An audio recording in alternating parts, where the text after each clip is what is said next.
ডাক্তারের ডাকাতি।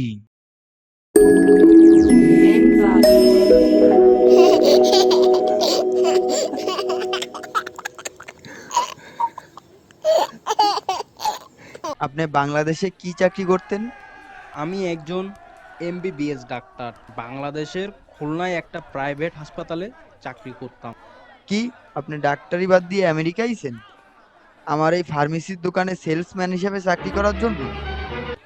দেশে যা কামাই করি সেই টাকা দিয়ে কিছু হয় না, তাই আমেরিকা আইসি ডাবল টাকা কামাই করার জন্য। আচ্ছা ঠিক আছে, মনোযোগ দিয়ে কাজ করেন। আমাদের কিন্তু খালি ঔষধের ব্যবসা না, আরো অনেক ধরনের ব্যবসা আছে। প্রায় 10-12টা কোম্পানি আছে আমার। আপনি এই 10-12টার মধ্যে যে কোনো প্রোডাক্ট বেচতে পারবেন, কোনো সমস্যা নেই। আপনার সেইটা নিয়ে চিন্তা করা লাগবে না স্যার, আমি সেই মনোযোগ দিয়ে কাজ করব। এখন সকাল 9টা বাজে, এখন থেকে কাজ শুরু করে দিন। আমি সন্ধ্যা 6টায় আসবো। আইসে কোথায় কি বেচলেন সেইটার একটা রিপোর্ট নেব। ওকে? আচ্ছা স্যার, ঠিক আছে।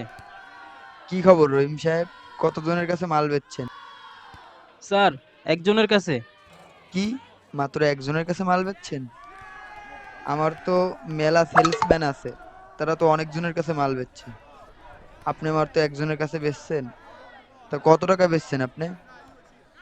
92,95,600 ডলার। কি কন, আপনার মাথা টাথা ঠিক আছে? আপনার কথা শুনে তো আমার কানের খৈল টোল সব নইরে উঠলো। তা ভাই, এত টাকার কি বেচছেন আপনি? মাছ ধরা বসি বেচছি, তারপর কয়রা আর গিয়ার বেচছি। তারপরে আমি তারে কইলাম, আপনি কোথায় মাছ ধরবেন? সে কইলো সমুদ্রে। আমি কইলাম, তাইলে তো আপনার নৌকা দরকার।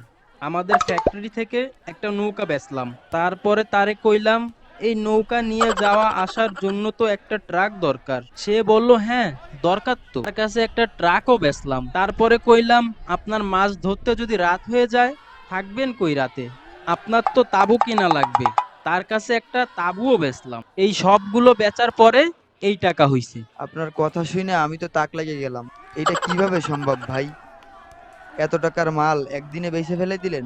এ কেমন কথা কইলেন স্যার? আমি তো ডাক্তার ছিলাম, আর এই কাম ওই কাম তো একই স্যার। প্রথমে আমার কাছে যদি কোনো রুগী আসে, আগে তার সাথে কথা বইলা বুঝি তার কাছে কেমন টাকা আছে।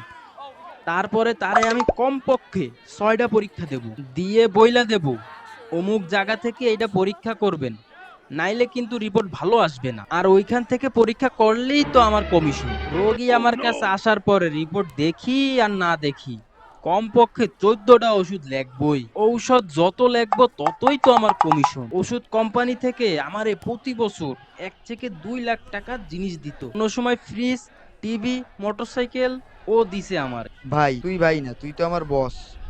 আজ থেকে তুই আমার বস। আমার একটু তোর দেশে পাঠা, আমি ওইখান থেকে ট্রেনিং দিয়ে আসি। Please subscribe and press the bell icon.